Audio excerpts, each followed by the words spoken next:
बिस्मिल्लाहिर्रहमानिर्रहीम, अस्सलाम वालेकुम। बाखबर सवेरा वे खुश आमदेद। Good morning to you all. मैं सदफ अब्दुल जब्बार और मेरे साथ होते हैं साइम खान। कैसे हैं आप लोग, क्या हाल चाल हैं? और कराची में तो बारिशों का सिलसिला रुक गया है और अगर हम सड़कों की बात करें तो सड़कें भी हमें पानी में, मैं जिन रास्तों से आई हूँ बहरहाल वहाँ नज़र नहीं आ रही, लेकिन मुल्क भर में ख़ास तौर बिलखुसूस पंजाब, साउथ पंजाब, यहाँ पर सैलाबी सूरत हाल है और हम दुआ गो हैं हमारे प्यारे पाकिस्तानी बहन भाई जो इस मुश्किल सूरत हाल से गुजर रहे हैं। अल्लाह पाक उनकी मदद करे और हम पाकिस्तानी जिस भी तरीके से हो सकता है उनकी मदद करें। तो ज़रा शुरू ही वहीं से कर लेते हैं। बिल्कुल जी, आपको ज़रा ताज़ा तरीन सूरत हाल बता देते हैं क्या अपडेट्स हैं। इस वक्त दरियाए चिनाब में हम देख रहे हैं कि इंतहाई ऊंचे दर्जे का सैलाब है और ये सैलाबी रेला हेड पंजनत की तरफ बढ़ रहा है। जलालपुर पीरवाला में 138 देहात डूब गए, 7 लाख से ज़ायद अफराद सैलाब से मुतासर हुए हैं, 2.5 लाख लोगों का इनखला किया गया है और देहात 15 फुट तक पानी में डूबे हुए थे। कई घर तबाह हुए। जलालपुर पीरवाला में हम देख रहे हैं कि बहुत तबाही मचाई है सैलाब ने और वहाँ पर मुतासरीन जो है वो इनखला पर मजबूर हैं और कितने ऐसे मुतासरीन हैं जो इस वक्त भी सैलाब में स्टक हैं। बिल्कुल, और पाक पत्तन की भी बात कर लेते हैं। यहाँ पर सैलाब ने 7 देहात में तबाही मचाई है। अब सोचें, यहाँ सिर्फ देहात ही नहीं, ज़ाहिर है लोगों का इनखला एक बड़ा अपहीवल टास्क होता है। यहाँ पर सैकड़ों एकड़ पर जो चावल और मकई की फसलें हैं वो दरिया बुर्द हो गई हैं। यानी कि अब ज़ाहिर है हमारी ज़राअत पे, हमारी मईशत, ज़रूरी मईशत जो है उस पर बहुत कुछ डिपेंडेंट है। इसी तरह आरिफ आला में सैलाब से बस्तियां भी ज़ेर आब आईं तो फसलें भी ज़ेर आब आ गई हैं। दरियाए चिनाब में सैलाब की वजह से मुजफ्फरगढ़ की तहसील है अलीपुर, यहाँ का आप समझें तकरीबन 80% इलाका पानी में डूब गया है। अब सैकड़ों मकानात हैं वो तबाह हो गए। यानी मकानात, एक तो होता है ना पानी दाखिल हो गया, ज़ाहिर है यहाँ पे जो घर बने हुए होते हैं वो ऐसे कच्चे पक्के घर होते हैं तो वो घर भी बह गए। यहाँ फसलों को पानी के रेले बहा बहा कर ले गए तो फसलों का भी बड़ा नुकसान हुआ। लोग इनखला करने पर मजबूर हैं और ज़ाहिर है हालांकि वो शिद्दत नहीं है, लेकिन जब पानी खड़ा हो तो फिर ना फिर घर सही रह सकते हैं और ना फिर फसलें सही रह सकते हैं। अच्छा, आप ये चीज़ देखें कि जैसी ये सैलाबी सूरत हाल ओवर होगी तो सबसे पहली चीज़ है, जो सबसे पहली मुश्किल है जिसका हमें सामना होगा वो होगा ग़िज़ाई किल्लत। चावल और मकई की फसलें, मैं आपको जैसे सदफ बता रही थी कि शदीद मुतासर हुई हैं और ये खड़ी फसलें थीं, ये कटाई के लिए तैयार थीं। इसके अलावा चावल मकई के अलावा चारा था हमारे पास, धान की फसल थी, तिल की फसल थी, कपास शदीद तरीके से मुतासर हुआ है। तो ये तमाम तरह फसलें जो थीं वो ज़ेर आब आई हैं और अब हम देख रहे हैं कि इधर यहाँ पर सैलाब आया और वहाँ पर हम देख रहे हैं कि फ़ौरन सब्जियों की कीमतों में इजाफा हम देख रहे हैं, साथ ही साथ अशिया खुर्नोश की कीमतों में हम इजाफा देख रहे हैं। ये एक बड़ा अलमिया है। अच्छा, यहाँ पर ज़रा ज़ाहिर है इस वक्त जो इम्पोर्टेंट है वो लम्हा ब लम्हा सूरत हाल भी है। तो वफाकी वज़ीर मुसद्दिक मलिक सारी सूरत हाल में ये कह रहे हैं कि सैलाब में 900 से ज़ायद अफराद जाँ बहक हुए और 20 लाख से ज़्यादा लोगों ने नकल मकानी की है। सो वफाक सिंध के साथ कंधे से कंधा मिलाकर खड़ा है, जबकि मानसून चंद दिनों में ख़त्म हो जाएगा। हम भी दुआ गो हैं, लेकिन आप सोचें 20 लाख बंदों ने इनकला किया है, लोगों ने नकल मकानी की है। इसी तरह चेयरमैन NDM में लेफ्टिनेंट जनरल इनाम हैदर बताते हैं कि वज़ीर आज़म और फील्ड मार्शल की हिदायत पर 25 अगस्त से अब तक होने वाले जो भी नुकसानात हैं उसका डाटा जमा किया जा रहा है। बिल्कुल जी, और 16 से 18 सितंबर के करीब एक और बारिश का स्पेल भी मुतवक्के है। तो ज़रा आपको सुनवाते हैं कि क्या कहा मुसद्दिक मलिक ने और लेफ्टिनेंट जनरल इनाम हैदर ने। सैलाब की दूसरी वेव पंजनत तक पहुंच चुकी है या 2 दिन में पहुंच जाएगी। 20 लाख से 25 लाख लोगों का इनखला किया गया। सिंध में क्योंकि पानी देर से जाता है, उन्होंने बड़ी मौसर तैयारी की। सिंध के साथ कंधे से कंधा लगाए खड़े हैं। पंजनत के उस पार पूरा पाकिस्तान खड़ा है। 930-32 लोग शहीद हो चुके हैं। मॉनसून चंद दिनों में खत्म हो जाएगी। जो रेले बह रहे हैं उनको हम मैनेज करेंगे। 25 अगस्त से लेकर आज तक जो भी नुकसानात हुए हैं, प्राइम मिनिस्टर ऑफ पाकिस्तान और फील्ड मार्शल आसिफ मरीफ की हिदायत के मुताबिक इसको डॉक्यूमेंट किए जा रहे हैं। 16 से 18 सितंबर के आसपास बारिश हमारी दोबारा भी एक्सपेक्टेड है। आज़ाद जम्मू एंड कश्मीर, वस्ती पंजाब और KPK के कुछ इलाके एक बार फिर बारिश की जद में आएंगे। ये बारिश की इंटेंसिटी इतनी ज़्यादा नहीं होगी। अच्छा, मुजफ्फरगढ़ की तहसील अलीपुर के भी हम बात कर रहे थे। सदफ ने आपको बताया कि तकरीबन 80% वो तहसील जो है ज़ेर आब है, मकानात मुनहदिम हो गए हैं, फसलें ज़ेर आब हैं। तो वहाँ पर हमारे नुमाइंदे मौजूद हैं, मिर्ज़ा अहमद अली, उनसे ताज़ा तरीन सूरत हाल जानते हैं। मिर्ज़ा अहमद, बताइएगा इस वक्त कहाँ पर मौजूद हैं आप, क्या मनाजिर देख रहे हैं, कितनी तबाही मचाई है सैलाब ने? जी बिल्कुल, इस वक्त हम मुजफ्फरगढ़ रोड दरियाए चिनाब पर वाक़ हैं। आपको बता दूं कि दरियाए चिनाब का रेला जो है वो यहाँ से गुजर रहा है, मुल्तान से होता हुआ शुजाबाद, जलालपुर, पीरवाला और अब अलीपुर जो है उसकी सराउंडिंग को मुतासिर कर रहा है। आपको बता दूं कि मुल्तान हेड मोहम्मद वाला और शेरशाह बंद पर जो है पानी की सतह 2.32% जो है 32 फीट कम रिकॉर्ड की गई है। 2.32 फीट पानी में जो है यहाँ मुसलसल कमी आ रही है, लेकिन इस वक्त पानी का जो ज़ोर है वो तहसील शुजाबाद, जलालपुर और उससे आगे हेड पंजत पर है। अगर बात करें हम सबसे पहले शुजाबाद की, तो शुजाबाद में गुज़िश्ता रात जो है मौजा धोंदू के करीब दरियाए चिनाब के बंद में 80% शिगाफ जो है वो पड़ गया, जिससे करीब आने वाली आबादियाँ जो हैं वो बराह रास्त मुतासिर हो रही हैं। सारी रात हैवी मशीनरी के साथ जो है फ्लड शिगाफ को पुर करने की कोशिश की जाती रही है। इस वक्त भी इंतज़ामिया वहाँ पर मौजूद है और फ्लड बंद को जो है पुर करने की कोशिश की जा रही है। इसके अलावा जलालपुर पीरवाला में डे एंड नाइट जो है वो रेस्क्यू ऑपरेशन जारी है। रेस्क्यू 1112 और मुतादिद समाजी तंजीमों की जानिब से बोट सर्विस लोगों का इनखला। मिर्ज़ा अहमद अली हमारे साथ हैं और सूरत हाल बता रहे हैं। अब जाहिर है हम ये देख रहे हैं कि 3 दरियाओं का जो पानी है, सैलाब का पानी है, जुनूबी पंजाब में अब ये तबाही मचा रहा है और सारी सूरत हाल में हम देख रहे हैं कि अलीपुर में इस तरह की सिचुएशन बन गई है। फसलें तबाह हो गई हैं, पानी खड़ा है, लोगों का इनखला जारी है। तो मिर्ज़ा अहमद अली एक बार फिर हमारे साथ हैं, बताइएगा, आप कंटिन्यू कीजिएगा जो आप बता रहे थे स्टार्ट। जी बिल्कुल, जलालपुर पीरवाला की बात करें तो वहाँ पे शहर को बचाने के लिए आर्जी बंद बनाया गया है। 8 किलोमीटर का बंद है जो शहर की सराउंडिंग में बनाया गया है और हैवी मशीनरी के ज़रिए दिन रात उस पर सरकारी अहलकार भी और जो शहरी आबादी है वो भी उसके ऊपर पहरा दे रहे हैं, क्योंकि जिस तरफ पानी जा रहा है इनायतपुर बंद और खान बेला बंद पर पानी का दबाव कम करने के लिए गिलानी रोड को कट लगाया गया था, तो जिस तरफ पानी जा रहा है वहाँ की आबादियों से कुछ लोग जो है उनको पकड़ा भी गया, उन्होंने बंद तोड़ने की कोशिश भी की।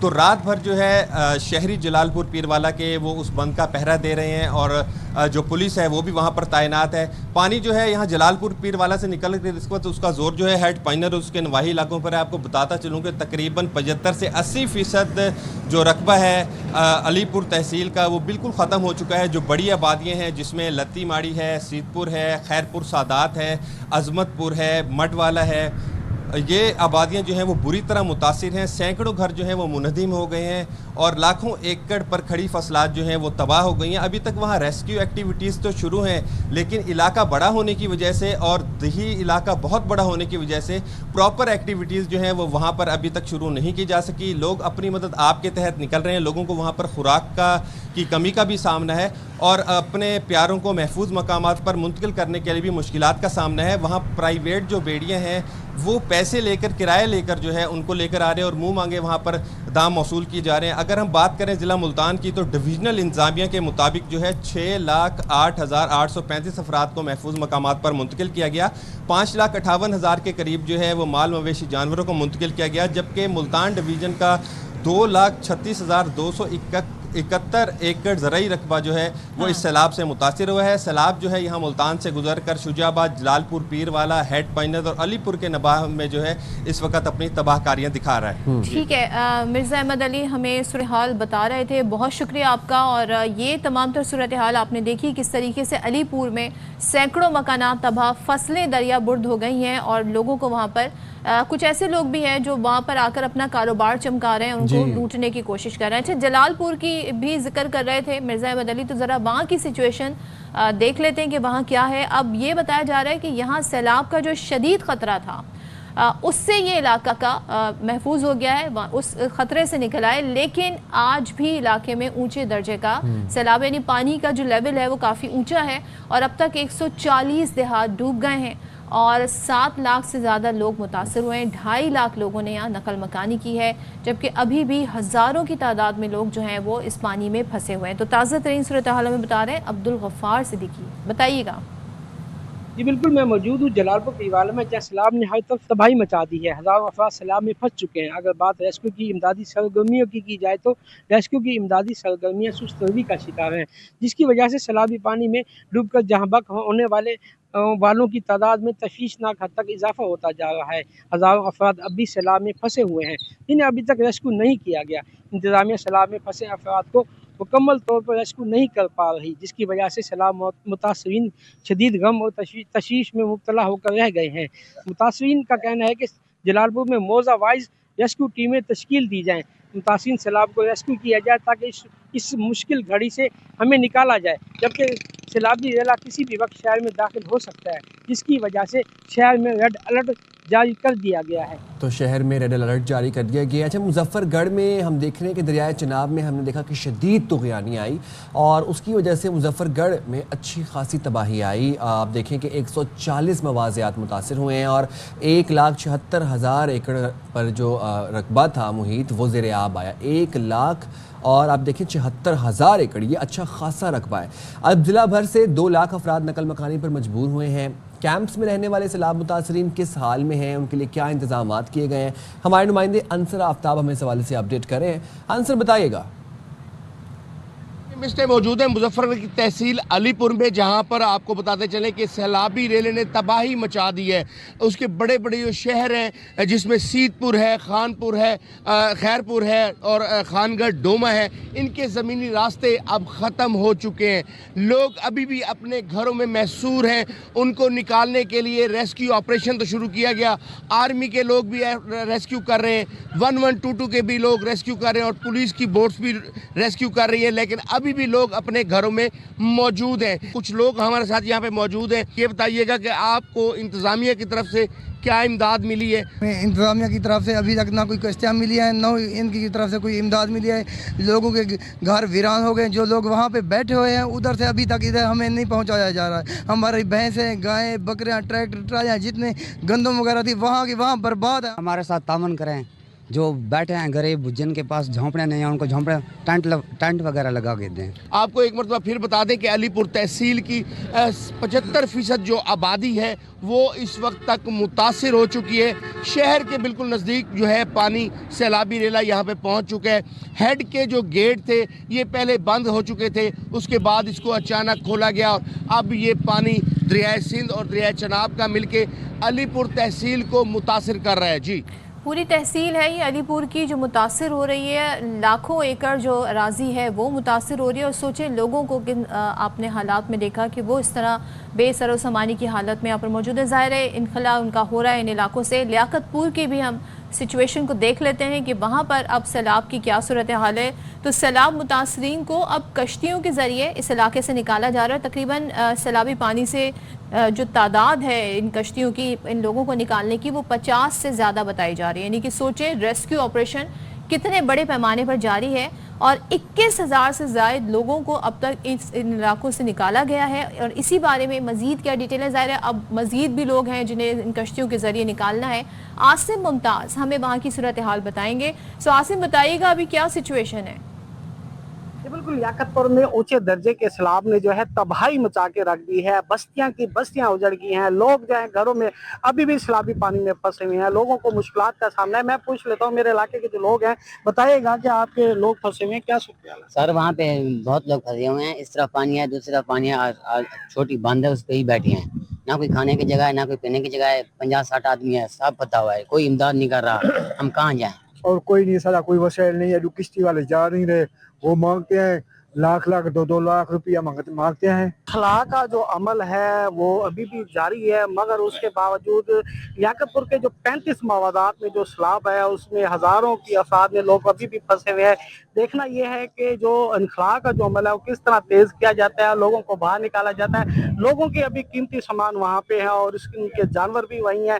जो लोग यहाँ बच के आ गए हैं इनको मुश्किलात का सामना है। मंचन बात पर खेमे नहीं दिए जा रहे, राशन नहीं दिया जा रहा है। इसके अलावा जो जानवर साथ लेके उनके लिए जो चारा है वो भी नायाब हो चुका है। जो इलाका मकीन है वो ये मुतालबा कर रहे हैं कि अमदादी जो सरगर्मी है उसको तेज किया जाए, जो लोग हमारे वहाँ फंसे हुए हैं उनको बाहर निकाला जाए। जी, तो इलाका मकीन यही रिक्वेस्ट कर रहे हैं कि जो लोग हमारे अभी सैलाब में फंसे हुए हैं उनका भी इनखला करवाया जाए, उनको भी महफूज मकामात पर मुंतकिल किया जाए। अच्छा, अब ये जो पंजाब का सैलाब है ये पंजाब में तबाही मचाते हुए अब सिंध में दाखिल हो चुका है। सिंध में इस वक्त बराजिस की क्या सूरत हाल है? इस वक्त गुड्डू बराज पर आमिर चन्ना मौजूद है, उनसे लाइव सिचुएशन जान लेते हैं। आमिर बताइएगा क्या आमद है गुड्डू बराज पर, पानी की क्या अखराज है और अपस्ट्रीम डाउनस्ट्रीम के गिर्द जो आबादियाँ हैं उनको मुकम्मल तौर पर इनखला करवा लिया गया है? जी बिल्कुल, पंजाब में इंतहा दर्जे की तबाही फैलाने वाला सैलाबी पानी 2 रोज़ कबल दरिया सिंध में गुड्डू बराज के मकाम से दाखिल हो चुका है। इस वक्त जो गुड्डू बराज पर पानी की जो सतह रिकॉर्ड की गई वो 5,12,655 क्यूसिक है, जबकि डाउन स्ट्रीम में 4,80,000 क्यूसिक जो है पानी के अखराज को रिकॉर्ड किया गया है।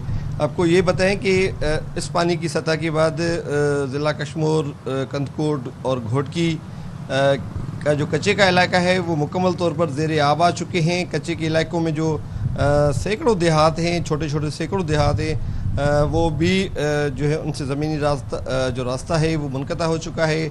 इसके बावजूद भी वहाँ की जो मुकीम जो लोग हैं वो वहाँ से इनखला करने को तैयार नहीं है। गुज़श्ता रोज़ से कुछ इतलात मिली हैं कि कुछ जो ख़ानदान हैं वो जो अपने घरों से वो पक्के की तरफ निकले हैं या महफूज जो मकामात की तरफ मुंतकिल हुए हैं। इस सिलसिले में इंतज़ामिया की जानिब से बारहा कोशिश की गई है कि कच्चे में जो मुकीम लोग हैं उनको बाहर निकाला जाए, मगर वो बाहर निकलने को तैयार नहीं। पानी की जो सूरत हाल है, पानी का जो अखराज, आमिर क्यों नहीं लोग, जाहिर सी बात है उनकी ज़मीनें हैं, लेकिन क्यों नहीं इस सैलाबी सूरत हाल से निकलना चाह रहे हैं? ये है कि 2010 का जो सैलाब था उसके बाद यहाँ के लोगों ने अपने घरों को जो है ना बड़े दड़ों पे जो टीलों पर उन्होंने उनको बना दिया है, जिसकी वजह से उनका कहना है कि 5 से 6 लाख 7 लाख क्यूसिक वो बासानी जो है यहाँ से क्रॉस कर सकते हैं। अगर 8 लाख क्यूसिक से ज़ायद अगर पानी यहाँ से गुजरता है तो उनके लिए कोई उनका मुश्किलात का उनको सामना करना पड़ेगा, मगर उनका जो रास्ता है वो कश्तियों की से जो है वो आना जाना है उनकी तरफ। जी ठीक है, बहुत शुक्रिया आमिर चन्ना अपडेट करने के लिए। यहाँ पर उन्होंने एक बात बताई कि जो लोगों का वहाँ पर कच्चे के इलाके में लोगों का ये कहना है कि हम इनखला इसलिए नहीं कर रहे, मुंतकिल इसलिए नहीं हो रहे फ्लड रिलीफ कैंप्स में, क्योंकि 2010 के सैलाब में उन्होंने अपने घर ऊंचे ऊंचे टीलों पर बना लिए थे। अब वो आमदोरफ्त के लिए कश्तियाँ इस्तेमाल करें। वो कहते हैं कि 6 से 7 लाख का जो रेला है वो हम आसानी से गुजार लेंगे। लोगों को भी इतना आइडिया हो गया है कि कितने लाख क्यूसेक पानी होगा तो मुश्किल होगी और कितने को वो झेल सकते हैं। लेकिन बहरहाल सूरत हाल ये, लेकिन अब ज़ाहिर है उन तक किस तरीके से फिर बाकी इमदाद पहुंचेगी, ये एक बड़ा यहाँ पर सवाल है। तो आप देखते हैं इस पर इंतज़ामिया उन्हें कन्विंस करती है कि नहीं। अच्छा जी, ज़रा हब डैम की भी आपको हम सूरत हाल बता देते हैं। अब यहाँ पर जो पानी की गुंजाइश है सिर्फ 1 फीट रह गई है और डैम किसी भी वक्त ओवरफ्लो होने का खदशा है। सो महकमा इरिगेशन ने बताया कि हब डैम में पानी की सतह 368 फीट तक है और स्पिलवेज से किसी भी वक्त पानी का अखराज हो सकता है। अब ज़ाहिर है जब इस तरह की सूरत हाल हो तो नदी के किनारे रहने वालों को नकल मकानी करना पड़ जाती है। उसकी बाकायदा हिदायत कर दी गई है, लोगों को आगाह कर दिया गया है कि सूरत हाल ये है और आपने इस इलाके को यहाँ से छोड़ देना है। अच्छा, फिर वही बात है कि नदी के किनारे रहने वाले लोगों को अब ये भी एक यहाँ पर एक अलमिया है और एक पैटर्न हम देख रहे हैं कि नदी किनारे लोग क्यों आबाद हैं। भाई वो मछेरे हैं ना, तो बहुत सारे लोग मछेरे भी हैं, बहुत सारों का रोजगार उस तरीके से वाबस्ता है, तो वो इस वजह से भी इन इलाकों में मतलब वो इलीगल कंस्ट्रक्शंस वाला फैक्टर नहीं है, बट गांव देहात की कुछ ज़ाहिर इस तरह के सिचुएशन कंस्ट्रक्शन ऐसी होती है। अच्छा, सिंध में जब अब आपको पता है कि सैलाबी सूरत हाल एक तरह से इख्तियार होती जा रही है और पंजाब का जो पानी है वो सिंध में आया, तो अब हुआ क्या कि साथ में बारिश भी हुई और बारिश हुई कराची के अंदर। हमने देखा कि जो लास्ट वाली बारिश थी ये बारिश उस तरह की नहीं थी। हाँ। हमने देखा कि ये बारिश उस तरह की बारिश नहीं थी, लोग एक्सपेक्ट कर रहे थे, हम डरे भी हुए थे, बट ये वाली बारिश वो वाली बारिश नहीं थी जो हमने पहली बारिश देखी थी। लेकिन सवाल यहाँ पर ये है कि देखें ये गांव देहात तो नहीं है कराची की, अगर हम बात करें ये पूरा एक मेट्रोपॉलिटन कॉस्मोपॉलिटन सिटी है और यहाँ पर जो है सहूलियात भी हैं लोगों के लिए, लेकिन और उतनी बारिश भी नहीं हुई। और जाहिर है पूरे मुल्क में एक डिजास्टर सिचुएशन होती है, कराची बढ़ चढ़ कर जो है हम देखते हैं हेल्प भी करते हैं, लेकिन जब कराची के ऊपर सिचुएशन आती है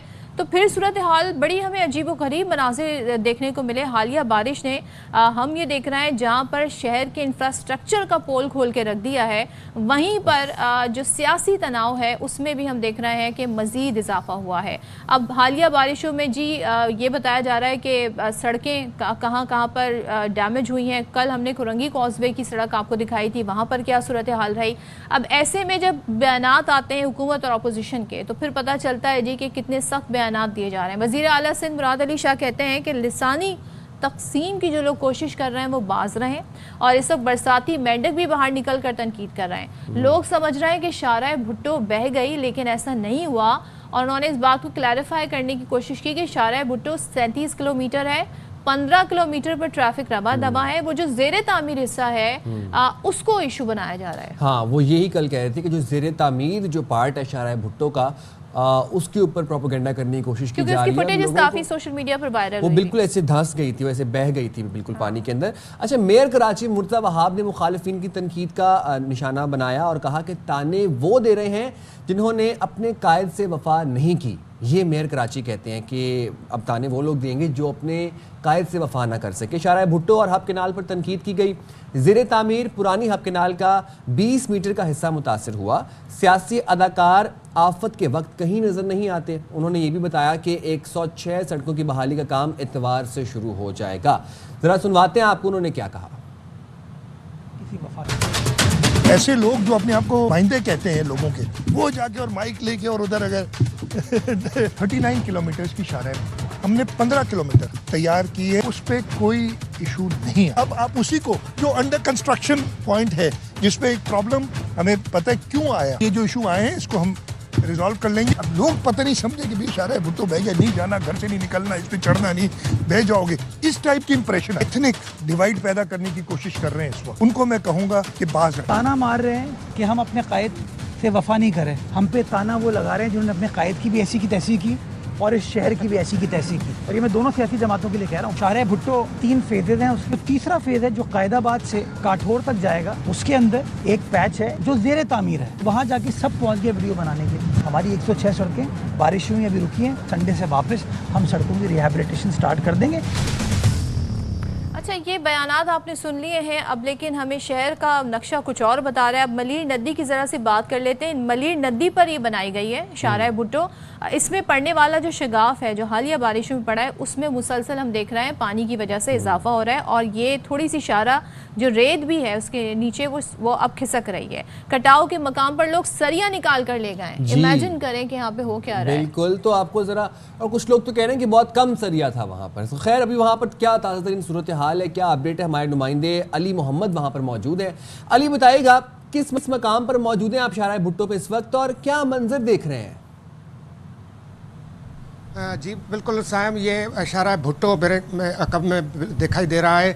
मैं शाहराह भुट्टो के उस मकाम पर मौजूद हूँ जो ज़ेरे तामीर हिस्सा था, जो 2 दिन पहले ये मलीर नदी का पानी बह आने के बाद से ये बह गया था हिस्सा। इसका वजूहात बिल्कुल सामने हैं, क्लियर है कि ये इसके जो हिस्सा टूटा है उस वो जो सड़क का हिस्सा है वो डैम है, क्योंकि नदी में छोटे छोटे डैम बने होते हैं। डैम के अंदर से ये हिस्सा बनाया गया था, इसको टन देकर अंदर रखा गया बाहर की ज़मीनों को बचाने के लिए। तो इसकी वजह से ये पानी का शिकार हो गया और बह गया। कल हम इधर दिखा रहे थे कि उस जगह पे कि ये कितनी नाली है, तो इन्होंने अपनी नाली छुपाने के लिए रास्ते बंद कर दिए हैं। मीडिया की रास्ते बंद करने की कोशिश की गई है। जो स्पॉट है उधर जाने के लिए रुकावटें डालकर रास्ते बंद कर दिए गए हैं। ये हुकूमत तो कह रही है कि ये ज़ेरे तामीर है। बिल्कुल ये ज़ेरे तामीर है, मगर सड़क ऊपर से मुकम्मल कारपेट हुई थी, मुकम्मल की गई थी।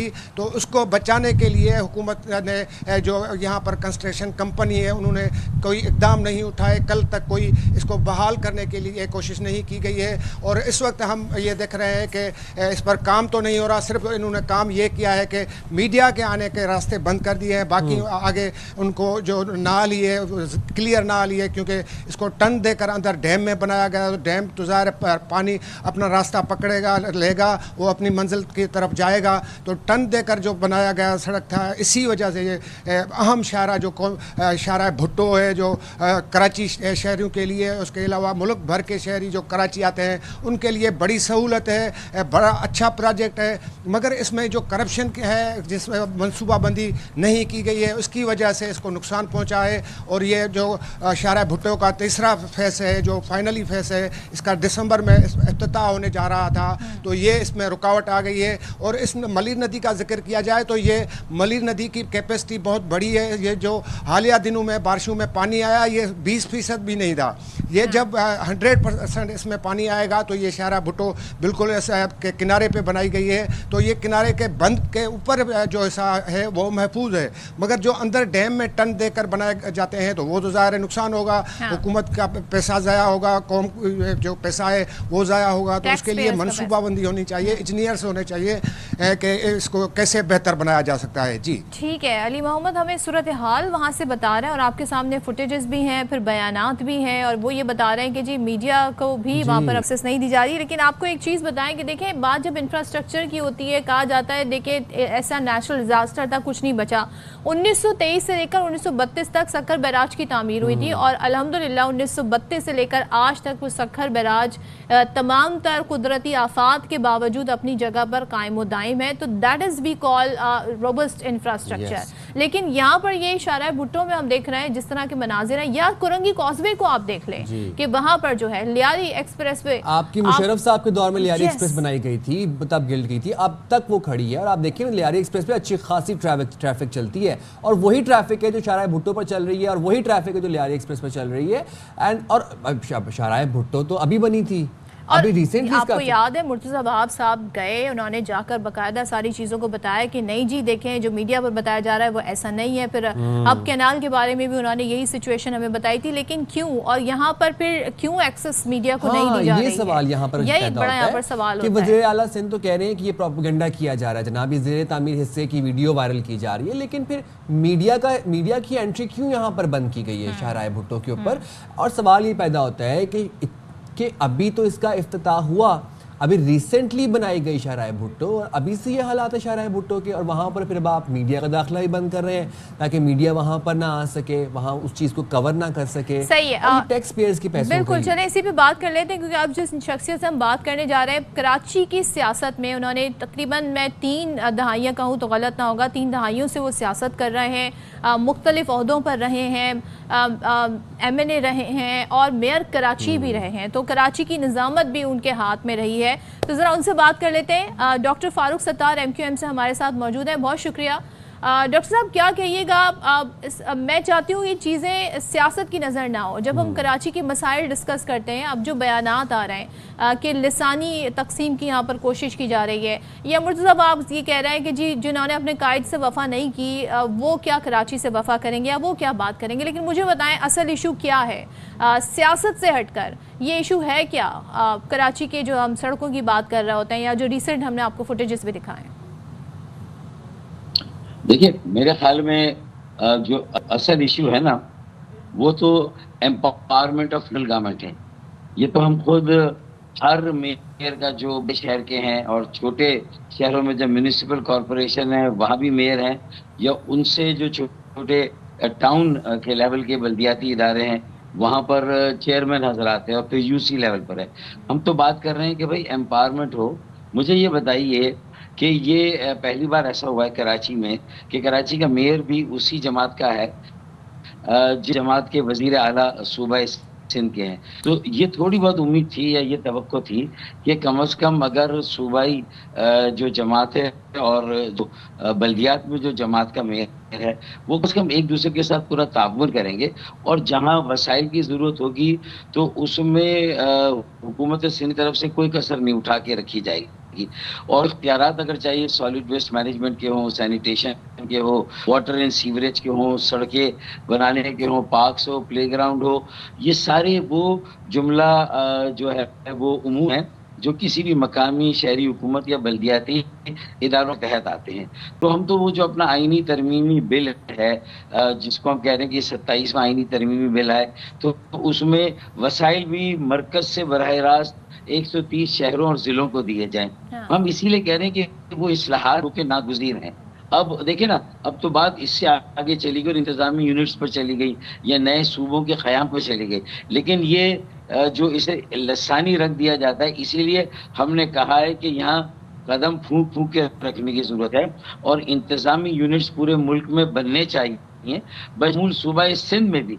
लेकिन ये है कि अगर उससे पहले काश ये वाला काम कर लिया जाए कि आर्टिकल 140A के तहत जुदियाती इदारे शहरी मकामी हुकूमत हैं, उनके इख्तियारात तय हो जाएं, फैसला साजी में वो क्या कर सकते हैं, उनके उमूर को उस आइन में जो है वो ठीक है। वो आप पूरा एक लीगल हमें पूरा प्रोसेस बता रहे हैं, लेकिन अगर हम बात करें चाहे आप काम करें एज मेयर, चाहे पीपल्स पार्टी के मेयर काम करें या जमात इस्लामी के मेयर काम करें, मुझे ये बताएं, जब प्राइवेट हम सोसाइटीज़ देखते हैं वहाँ पर उनकी सड़कें इतनी बारिश के बाद, ऐसी सूरत हाल के बाद वैसे ही के वैसे ही रहती हैं। जहाँ से सरकार की सड़क शुरू होती है, जहाँ से बल्दियाती नुमाइंदों की सड़क शुरू होती है, वो सड़क अब हाल से बेहाल वो बह जाती है। ऐसा क्यों होता है फारूक सत्तार साहब? ये तो बिल्कुल वाज़ेह है ना कि या क्वालिटी पे कंप्रोमाइज़ होता है, और जाहिर है कि उसमें जो वसाइल हैं किसी मंसूबे में लगते हैं, वो सड़क बनाने के हों, किसी बड़े फ्लाईओवर पर हों, या किसी एक्सप्रेसवे या किसी शाहराह पर लग रहे हों, उसमें से वसाइल का एक बड़ा हिस्सा साइफन आउट हो जाता है। मेरे ख्याल में ये बात तो किसी से ढकी छुपी नहीं है। पहले ये अगर लिमिट 10% के अंदर होती थी, तो मेरे ख्याल में अगर 90% वसाइल किसी मंसूबे के उस मंसूबे पर लग जाएं, तो फिर भी क्वालिटी का भी तहफ़्फ़ुज़ हो जाता है और प्रोजेक्ट के जो टारगेट्स हैं वो भी मुकम्मल हो जाते हैं। लेकिन बदकिस्मती से गुज़िश्ता जो 17 सालों से यहाँ बिला शिरकत गैर एक जमात जो है वो सूबे में भी रूल कर रही है, और बल्दियाती इदारों पर भी जो है वो सारे फैसले उसी जमात के होते हैं, तो फिर बात सियासी आ जाएगी। इसीलिए मैं ये कह रहा हूँ कि देखिए ना, अगर मुर्तज़ा साहब इतनी बात कर, सिंपली बात करें ना कि क्या रेन इमरजेंसी फंड कोई कायम किया वज़ीर आला ने, मुख्तलिफ शहरों को दिया कि भाई वो अपने ड्रेनेज सिस्टम को बेहतर बनाए। अगर 20 मिलीमीटर के नाले हैं और नाले हैं और 200 मिलीमीटर बारिश होती है, 400, तो चले भाई नालों को पुख्ता करें, चौड़ा करें, गहरा करें, ये काम करें। दूसरा ये काम करें, असल मसला है कि शहर में 18,000 टन कचरा पैदा होता है, 6 डंपिंग स्टेशन होने चाहिए, जबकि हैं सिर्फ 1 जाम चाकरों पे।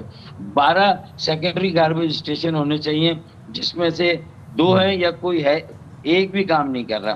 फिर आपका जो सीवरेज ट्रीटमेंट प्लांट 3 है, जिसमें से तीसरा मेरे ज़माने में मौरीपुर पे लगा था, तीनों की तीनों बंद है। तो 150 मिलियन गैलन पानी जो ट्रीट हो सकता है वो भी नहीं हो रहा। वो भी नहीं हो रहा। फिर इसके अलावा एक बात बताइएगा मेरी अंडरस्टैंडिंग सुबह के के लिए, देख लें रेड लाइन कहाँ पर खड़ी है, रेड लाइन कहाँ पर खड़ी है, फिर आप ऑरेंज लाइन आपने बनाई थी, वो बेमकसद है, 10% लोग उसको इस्तेमाल करते हैं। फारूक सत्तार साहब, एक चीज़ है, एक बड़ी टेक्निकल चीज़ मैं आपसे पूछना चाहता हूँ, हमारे व्यूअर्स भी बड़े क्यूरियस हैं इस बात को जानने के लिए।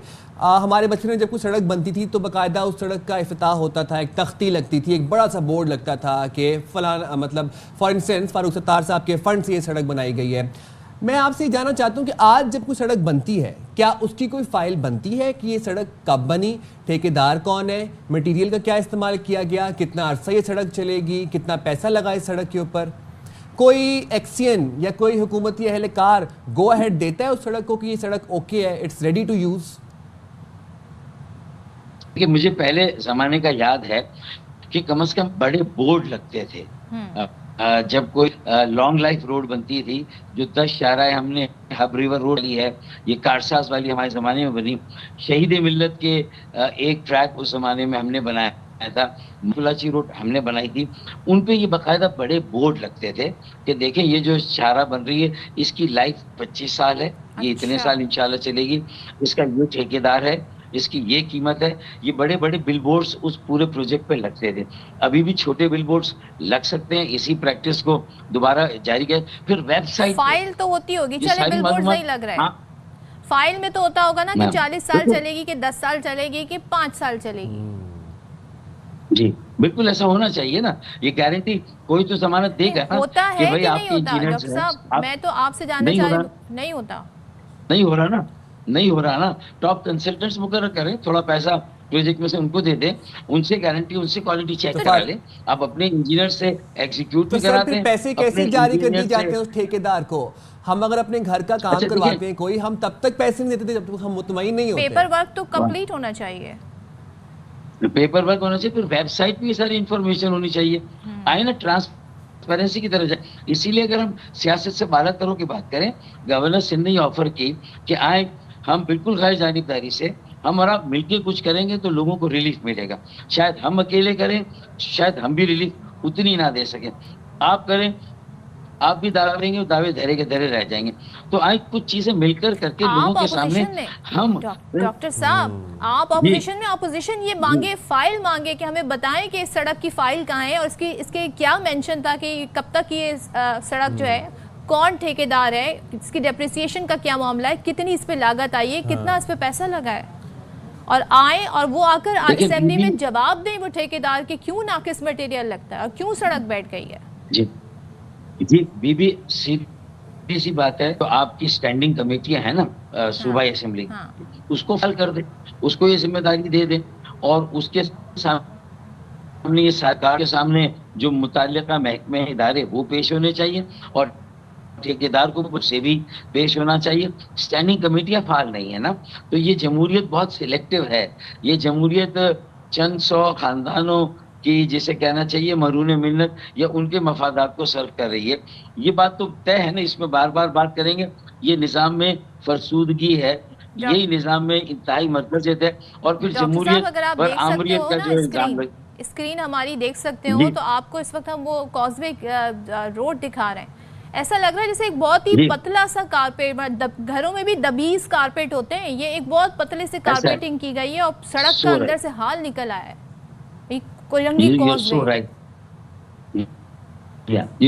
देखिए जो अब देखिए फिर कंपेयर करना, हमारे ज़माने में जब चीज़ें बनी थी, जितने भी फ्लाईओवर्स थे, अल्हम्दुलिल्लाह अल्लाह के फजलो करम से ना सिर्फ कायम दायम है, उनकी क्वालिटी भी अपनी जगह, उनकी जो लॉन्ग लाइफ है उसका मुंह बोलता सबूत है। मेरा ये कहना है कि ये सारी चीज़ें मॉनिटरिंग में हम जिम्मेदारी लेना, हम टॉप कंसल्टेंट्स के साथ बैठ के स्टैंडिंग कमेटी मॉनिटर करें, और इसमें ये वाला एक चीज़ आप डाल दें ताकि पार्टिसिपेटरी डेमोक्रेसी हो और लोग भी इसमें शामिल हों, और अपोजिशन को पूरी इसलिए का हक दिया जाए। मुख्तलिफ पब्लिक अकाउंट्स कमेटी अपोजिशन को दी, जो वर्क्स एंड कॉन्ट्रैक्ट्स की कमेटी होती ये ऑपोजिशन को दी जाए, ताकि ऑपोजिशन को भी बराबर का जिम्मेदार ठहराए ना, ताकि आप अकेले कटहरे में क्यों खड़े हों, आप उसको भी अपने साथ लेके चलें और उसको भी जिम्मेदारी दें। तो मेरे ख्याल में इसी तरह तो डेमोक्रेसी चलती है। एक बात बताइएगा, जहां से हमारी बात शुरू हुई थी शाहराह भुट्टो से, अब मुशर्रफ साहब के दौर में बनी मिलियारी एक्सप्रेस आज भी खड़ी है, और ये जो शाहराह भुट्टो है जो कुछ अर्सा पहले ही बनी थी, आज हम देख रहे हैं कि उसका एक प्रॉपर पार्ट जो है वो पानी में बह गया है। वज़ीर आला सिंध ये कहते हैं कि वो ज़ेर तामीर हिस्सा था। हमारे नुमाइंदे हमें ये बता रहे हैं कि अब उस जगह को बंद कर दिया गया है, शाहराह भुट्टो पर मीडिया का दाखिला ही बंद है, वहाँ पर मीडिया ना जा पा रहा है, ना उस चीज़ को कवर कर पा रहा है। देखिए ना, अब इससे ज़्यादा मतलब ये कि किसी बात को, मतलब ये कि वो कहते हैं ना कि बेखुदी बेसबब नहीं खालिब, कुछ तो है जिसकी पर्दादारी है। तो ये बेखुदी है जो ये नज़र आ रही है ना, इनके जो बॉडी लैंग्वेज है वो भी ये साफ बात बता रही है, इनका प्रैक्टिकल अमल भी बता रहा है। देखिए 4 महीने से शाहराह भुट्टो पर मेरे सूबा असेंबली के अपोजिशन के जो अरकान उन्होंने सवाल पूछा है, लेकिन उनके जवाब 6-6 महीने नहीं आते, 4-4 महीने नहीं आते। अब रोजाना 2-2, 3-3 प्रेस कॉन्फ्रेंस करें वो भी कम पड़ेगी। इश्यूज इस कदर है, इतने हैं कि आप भी कितने प्रोग्रामों में कितने इश्यूज कवर करेंगे। लिहाजा ईमानदारी की बात यह है कि सब अपनी जो गलतियां की, दानिस्ता नादानिस्ता, उसका एतराफ़ करें, आवाम से माफ़ी मांगे, सर जोड़कर बैठे और कहें कि हम सियासत को एक तरफ रखते हैं, हम मुश्तरका तौर पर मिलजुल कर, फारूक भाई पुराने जो मेयर रहे 30 साल पहले, 28 साल, 20-25 साल पहले, मुस्तफा कमाल जो है वो कुछ अर्सा पहले थे, 10-15 साल पहले, हम सब बैठते हैं आपस में सर जोड़कर, गवर्नर साहब के साथ बैठते हैं, वजीर आला के साथ बैठते हैं, कम अज कम बल्दियाती और मकामी हुकूमत के जो काम हो रहे हैं उसमें इश्तराक के अमल डाल दें, उसमें एक दूसरे से तजावीज़ ले लें। तो मेरे ख्याल में बजट की तरजीहात क्या हो, ये फुट सोल की जो खेल की तफरी नौजवानों को दी जा रही है, इंगेज किया जा रहा है, करोड़ों रुपए इसमें लगाए जा रहे हैं। फिर इसी तरह वो पैडल का एक नया गेम आ गया, उसका क्रेज लोगों को दिया जा रहा है। मेरे ख्याल में उससे बेहतर जो प्राइमरी ऑब्जेक्टिव है केएमसी का, टाउन्स का, वो सड़कें बनाना, वो चूंटी के भी पर लग गए। जमात इस्लामी के लियाकताबाद टाउन नाजिब ने उनको भी ज़ेर बहस लाना चाहिए। लियाकताबाद में अभी नई शाहराह बनी थी, ये जो 22 अगस्त का पहला स्पेल आया था, सारी सड़कें उसमें धुल गई। तो मतलब ये है कि वो भी इन्हीं के नक्शे कदम पर चल पड़े। उनकी एक सड़क कायम नहीं है। कभी हम दौरा करें सब सवाल तो साथ, हम सबसे कर रहे होते हैं, लेकिन हम ये चाहते हैं कि ऑपोजिशन भी अपना एक बड़ा भरपूर और जामे किरदार अदा करे आप और सही कह रहे हैं। पूछे, सवाल पूछे इन You are सड़कों right. के बारे में, एक एक सड़क की आपके पास तो सारी इन्फॉर्मेशन होगी, because you have been the part of the system. मुझे जरा हब Yeah, डैम की भी that's right, बता दें yeah. सूरत हाल डॉक्टर साहब, वहाँ पे क्या सूरत हाल है? क्योंकि अब बताया जा रहा है जी पानी की सतह जिस तरीके से बुलंद हो रही है, वहाँ आसपास की जो इलाके हैं उनको खाली भी कराया जा रहा है, वहाँ सिचुएशन क्या है? गुड्डू बैराज, शक्कर बैराज, कोटरी बैराज की बात कर रही हैं, हब रिवर की, हब डैम की बात कर रही हैं। हब डैम अब देखिए ना, अभी तो ये बताया जा रहा है कि हब डैम का एक बड़ा रैला तो पानी का छोड़ा गया, जिसकी वजह से जो गुज़िश्ता 2 रोज पहले बारिश हुई थी, उसमें पूरी रात जो बारिश हुई उसको मिलाकर पहली मर्तबा लियारी नदी अपने ब्रिम पर आ गई और उसका पानी तिनट्टी के पुल पर लोगों की पिंडलियों तक आ गया। ये और गुलबहार या जो उस तरफ के रेक्सर के इलाके हैं, वहाँ लोगों के घरों में पानी चला गया। लियाकताबाद के वो इलाके जो बी एरिया और पीआईबी के वो इलाके जो लियारी नदी के साथ है, वहाँ पर लोगों के घरों में पानी आया। सरजानी टाउन तो चले एक नशेबी इलाका है, वहाँ तो कराची की बारिश ही काफी होती है। यूसुफ गोट है, यारू गोट है, अल्लाह वाली है, कनीस फातिमा है, और इसके अलावा नासरी गोट, रहीम गोट, रहीमू गोट, सिद्दीक गोट, ये सारे गोट 4A 4B सेक्टर, ये सारे ज़ेरे अब आ जाते हैं लोगों के किचन में। मैं तो उनके किचन में, उनके घरों में गया हूँ, पिछली बारिश में भी और इस बारिश में भी, तो उसकी निकासी का निज़ाम नहीं है। और उसका सीधा सा मसला ये है कि एक जो है वो राडिंग और सक्शन मशीन है, उसके बाद एक विंचिंग मशीन है। ये सारी टेक्निकल चीज़ है। अल्हम्दुलिल्लाह हमारे ज़माने में हम इन सारी चीज़ों को डिप्लॉय होना चाहिए वेबसाइट पे कि भाई ये वेस्ट के लिए इतनी मशीनें वाटर बोर्ड ने दी है, ये ईस्ट डिस्ट्रिक्ट के लिए है, ये मलगीर के लिए है, ये साउथ के लिए है, ये सेंट्रल के लिए, ताकि सबको पता हो इसका ऑफिस ये है, यहाँ पर जाना है। तो यही चीज़ें KE भी इस तरह पब्लिसाइज करे, लोगों को पता हो, वेबसाइट पे हो, और फिर क्रेनें नालों पर खड़ी होनी चाहिए। एक बार नाला साफ कर दिया, दोबारा चौक होता है, इसलिए कि कचरा जाता है उसमें बारिश के पानी के साथ। अगर आप 400 मिलीमीटर के नाले भी बना देंगे, वो भी चौक होंगे क्योंकि कचरा नहीं उठ रहा। तो कचरा रोजाना उठना चाहिए। फारूक सत्तार साहब, just winding up the conversation, Murtaza Wahab साहब ने चार्टर ऑफ कराची की पेशकश की है। क्या आने वाले दिनों में हम देखेंगे अपोजिशन और हुकूमत को एक साथ एक पेज पर बैठे कराची के मसाइल हल करने की बात करते हुए? देखिए, हमने सियासी तौर पर जहाँ एक कौमी एजेंडे की बात की, पूरे मुल्क में सर जोड़कर सारी सियासी जमातें बैठे, एक नेशनल कंसेंसस हो, नेशनल एजेंडा रिकंसिलिएशन के जरिए। इसी तरह कराची चार्टर या एक कराची एजेंडा, हम इसके एक अरसे से बात कर रहे हैं और हम बहुत खुशी से इस अमल में शरीक होंगे, अपना पूरा हिस्सा देंगे, ऑपोजिशन की हैसियत से मॉनिटर करेंगे, सुपरवाइज भी करेंगे, स्क्रूटिनी भी करेंगे, और जो हमारा इनपुट हो सकता है ईमानदारी दयानतदारी से देंगे। और वो हमारे पास जो एक्सपर्टी है, जो तजुर्बा है गलियों और मोहल्लों का, शारा फैसल से राइट साइड पे कराची सिर्फ नहीं है, शारा फैसल से लेफ्ट साइड पे ज्यादा कराची है, जो 80% कराची लेफ्ट साइड पे, अब उसका भी कोई पुरसान हाल होना चाहिए। बिल्कुल होना चाहिए। Thank you so much doctor Farooq Sattar. एक गुजारिश है कि आप आवाज़ उठाएं, क्योंकि आप लोग एक ज़ाहिर इस शहर की ऐसी जमात है, जब आवाज़ उठाते हैं तो ज़ाहिर है फिर वो सुनी भी जाती है, और ज़ाहिर है आपके हवाले से फिर हुकूमत की बयानात भी आते हैं। तो मिल बैठ के काम करें और ये काम हो सकता है। Thank you so much once again. और एक बात जो डॉक्टर कह रहे थे, वो कह रहे थे ट्रांसपेरेंसी होनी चाहिए। जो कायमा कमेटियाँ होती हैं ना हमारी असेंबलियों में, वो बड़ा अहम रोल अदा करती हैं। तो वहाँ पर बुला का इसकी कितनी लागत थी, ये सड़क बैठी क्यों, और इसकी क्या बताई गई थी कि कितने अरसे ये सड़क जो है वो सर्वाइव करेगी। उससे पहले हमें स्टैंडिंग कमेटीज फाइल करने की जरूरत है। जाएंगे छोटी सी ब्रेक पे, हाजिर होंगे ब्रेक के बाद।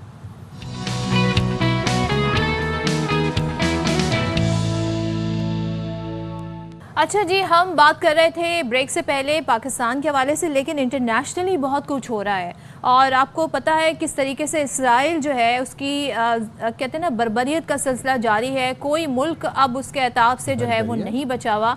तो पाकिस्तान ने कतर से इज़हार यकजहती किया है, क्योंकि कतर पर जिस तरीके से अटैक हुआ, दोहा में वज़ीर आज़म शहबाज शरीफ दोहा पहुँचे तो अमीर कतर ने उनका इस्तकबाल किया, और इसराइली हमले की वज़ीर आज़म शहबाज शरीफ ने शदीद अल्फाज में मजम्मत की है और कतरी क़यादत और अवाम से इज़हार यकजहती किया है, और कहा है कि इसराइल का हमला कतर की खुद मुख्तारी, इलाकाई सलामती की खिलाफ वर्जी है और पाकिस्तान और कतर एक दूसरे के साथ खड़े हैं। बिल्कुल जी, कतर ने अरब इस्लामी मुल्कों का हंगामी इजलास तलब कर लिया है और 2 रोज़ा इजलास का आगाज़ इतवार को होगा। अब कतर ने नेतन्याहू को इंसाफ के कटहरे में लाने का मुतालबा किया है और कतरी वज़ीर-ए-आज़म ने CNN से इंटरव्यू में ये कहा कि इसराइली वज़ीर-ए-आज़म दुनिया को कवानीन पर लेक्चर ना दें, वो खुद सारे कानून तोड़ रहे हैं, जो कि हकीकत है और ये हम देखते आ रहे हैं। गाज़ा में लोगों को भूखा मार रहे हैं, खित्ते में जारहियत कर रहे हैं। आलिम अदालत को मतलूब इसराइली वज़ीर-ए-आज़म का एहतसाब अब ज़रूरी हो गया है।